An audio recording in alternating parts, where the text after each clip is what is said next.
Si vous êtes du genre à dire « mais lâche prise, mais lâche prise », et si vous êtes du genre à vous dire « lâche prise, lâche l'affaire, laisse tomber » et que ça n'a jamais vraiment fonctionné, alors faut arrêter tout de suite. Faut arrêter tout de suite. Pourquoi? Eh bien, regardez la suite. Allez, hop! Dans cette vidéo, je vais vous livrer 2 astuces et une petite séance d'hypnose. Alors, une petite séance, un petit shot, et c'est parce que ça dure 6-7 minutes maximum qu'il est nécessaire de réécouter, et ce plusieurs fois par jour. C'est la répétition qui fait que ça va vraiment rentrer dans votre inconscient. Alors maintenant, vous l'avez compris, un shot de bonheur. Un shot, pourquoi? Parce que c'est très court, et de bonheur, à savoir à écouter de bonheur, et ça génère beaucoup de bonheur. Allez, c'est parti pour un shot de bonheur. Alors, de mon point de vue, et ça n'engage que moi, lorsque j'entends lâche prise, que se passe-t-il? Alors, j'ai fouillé dans les jeux de ma fille et j'ai trouvé ça pour illustrer. Donc, on a un grimpeur, comme ça, qui grimpe le long de la paroi, comme ça, et à un moment donné, il entend lâche prise. Non, reprends prise, reviens, c'est pas ce que je voulais dire. Ah oui, mais c'est trop tard. Alors, reprenons. Dans le cerveau, que se passe-t-il? 2 hémisphères, l'hémisphère gauche, l'hémisphère droit. Lorsque l'on entend lâche prise, l'hémisphère gauche, il comprend très bien le message de lâche prise, c'est-à-dire l'idée. Mais le truc, c'est que l'hémisphère droit lui fonctionne avec des images, et lorsqu'il entend lâche prise, il se fabrique tout de suite une image avec ce que signifie pour lui, pour l'inconscient, lâcher prise. Eh bien pour moi, c'est subjectif, encore une fois, vous pouvez ne pas être d'accord avec moi, Lorsque j'entends lâche prise, eh bien la prise pour moi, ça représente l'escalade. Ça représente quoi pour vous? Quelle est l'image qui vous vient lorsque vous entendez lâcher prise? La prise, c'est une forme en saillie ou en creux qui permet aux grimpeurs d'évoluer, de progresser sur la paroi. Donc reprenons, lorsque l'on entend lâche prise, eh bien ça crée un bug dans le cerveau parce que l'hémisphère gauche comprend le concept, c'est-à-dire laisse tomber, décroche, n'y pense plus, arrête de tricoter tes neurones, et en même temps l'hémisphère droit envoie une image qui va parasiter le message parce que c'est une image qui ne génère pas de sécurité. On voit bien, encore une fois, vous voyez, j'ai un autre bonhomme là, lâche prise, tac, il est là, il a la main sur une saillie, et hop, enfin une prise, donc une saillie ou un creux, on a compris, et hop, lâche prise, ça veut dire le bonhomme se met en déséquilibre, et puis bien souvent c'est pas dit oh lâche prise comme ça, c'est mais lâche prise, c'est pas lâche la prise gentiment pour en trouver une autre, pour retrouver une autre voie, c'est mais lâche prise, laisse tomber, voilà, c'est ça, vous voyez, et ce n'est pas acceptable. Si l'inconscient est garant de notre sécurité et qu'il génère une telle image lorsqu'il entend lâche prise, alors ça ne peut pas fonctionner, voilà, tout simplement. Alors, astuce numéro 1, on ne lâche pas prise. La prise, c'est la sécurité. Renoncer à la tentation de contrôle, perdre de vue ses certitudes, ses habitudes, ses préoccupations habituelles, changer de façon de penser, d'appréhender le monde et les autres, cela revient à se confronter à la liberté, prendre des risques, s'aventurer vers l'inconnu. Or, la liberté, l'inconnu, prendre des risques effraie. Si ce que je vous dis vous parle, alors troquez le lâcher prise pour la notion du letting go. Ils sont trop forts ces anglais, letting go. Voilà, pourquoi? Eh bien parce que en termes d'image mentale, c'est tout à fait différent. Letting go, synonyme de laisser faire, laisser aller. Voilà, letting go, plus efficace. It's time to let go. D'ailleurs, souvent, l'hypnothérapeute, l'hypnopraticien propose à son patient le ne rien faire. C'est-à-dire, ne faites rien, pas même l'effort de ne rien faire. Et c'est très efficace. Figurez-vous que l'on me demande souvent, mais quelle serait ta définition de l'hypnose? Eh bien, c'est la même que la définition du lâcher-prise, à savoir se rendre disponible à ce qui est là. Il s'agit de se rendre disponible à l'égard de n'importe quel futur, comme une ouverture qui s'émerveille de tout et ne s'étonne de rien. Finalement, se mettre en hypnose, c'est accepter de se laisser aller, de se laisser glisser, de laisser partir d'ailleurs ce qui doit l'être, letting go, se rendre disponible à accepter, c'est l'acceptation d'une chose et de son opposé. Finalement, pourquoi? Pour être présent à soi et au monde. C'est ça ma définition de l'hypnose et du lâcher-prise. It's time to let go. It's time to let go. It's time to let go. Let go. Let go. Let go. Let go. Let go. Vous voyez, c'est pas pareil. Lorsque je prononce It's time to let go, l'image qui me vient, c'est l'acceptation de laisser aller, de laisser partir. Et c'est beaucoup plus efficace.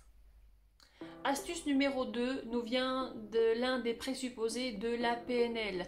Dans un système, c'est l'élément le plus flexible qui au final a le contrôle sur le système. Dans la vie de tous les jours, cela voudrait dire il vaut mieux aller avec la vie plutôt que de lutter contre. Les gens qui sont contre ceci, pas d'accord avec cela, luttent finalement contre la vie, contre ce qu'elle est de manière intrinsèque. Et oui, c'est vrai que la vie n'est pas forcément juste, mais lutter contre l'injustice ne fait que nourrir l'injustice. Regardez l'illustre Milton Erickson. Il est né dyslexique, amusique, daltonien, atteint d'une poliomyélite invalidante à 17 ans. Ce qu'a fait Erickson, c'est de chercher à transformer ses handicaps en ressources. Il est allé avec ses handicaps.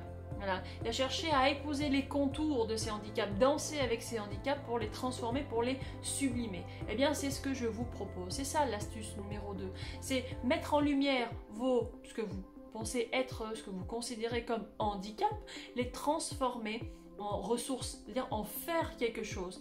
Et ce faisant, vous allez avec la vie. De toute façon, encore une fois, plus vous luttez contre et puis plus vous aggravez ce problème. Allez, il est temps d'écouter la séance. C'est une petite séance, un shot qui fait que vous pouvez l'écouter régulièrement. Et c'est la répétition qui va arroser les graines.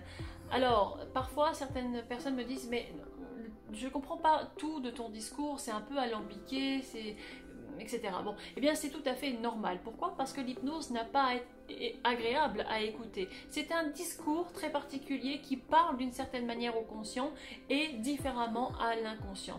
C'est une façon de communiquer avec l'inconscient, mais sans interférence du conscient, ce qui veut dire que parfois, effectivement, mon discours est compliqué, alambiqué et difficilement compréhensible. Mais soyez tranquille, c'est normal. Si vous trouvez que le discours parfois n'est pas clair, c'est parce qu'il est efficace et parce qu'il parle à l'inconscient. Seul votre inconscient en perçoit toutes les subtilités. Voilà.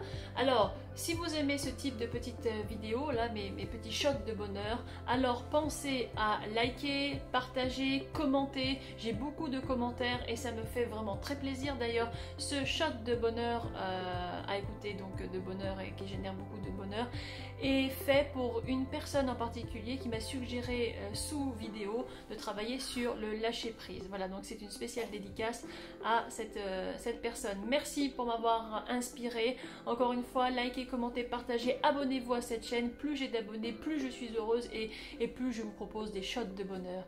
Alors surtout, ne changez pas totalement avant d'avoir écouté au moins 2 fois ce shot de bonheur. A tout de suite pour la petite séance audio et à la prochaine pour le prochain shot de bonheur.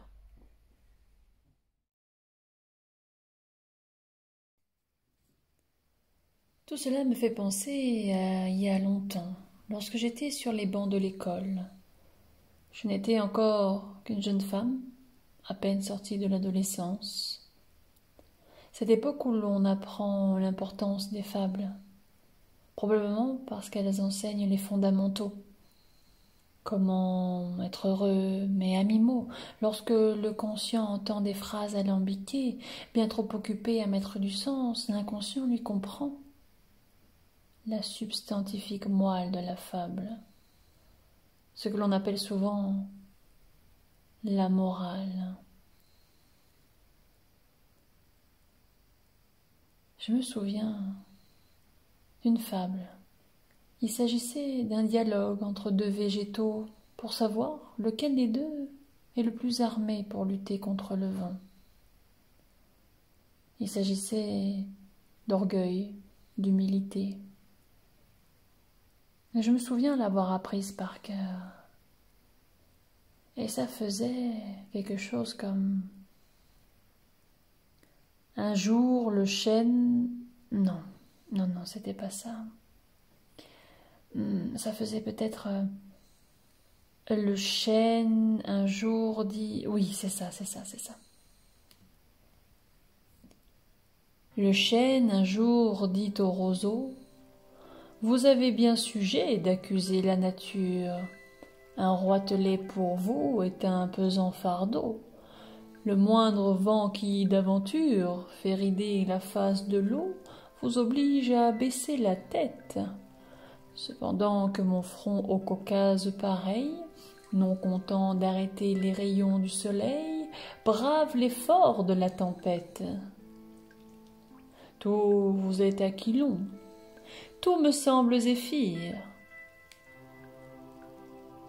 Encore, si vous naissiez à l'abri du feuillage dont je couvre le voisinage, vous n'auriez pas tant à souffrir, je vous défendrais de l'orage. Mais vous naissez le plus souvent sur les humides bords des royaumes du vent. La nature envers vous me semble bien injuste. Votre compassion, lui répondit l'arbuste, part d'un bon naturel, mais quittez ce souci. Les vents me sont moins qu'à vous redoutables. Je plie et ne romps pas. Vous avez jusqu'ici, contre leurs coups épouvantables, résisté sans courber le dos, mais attendons la fin.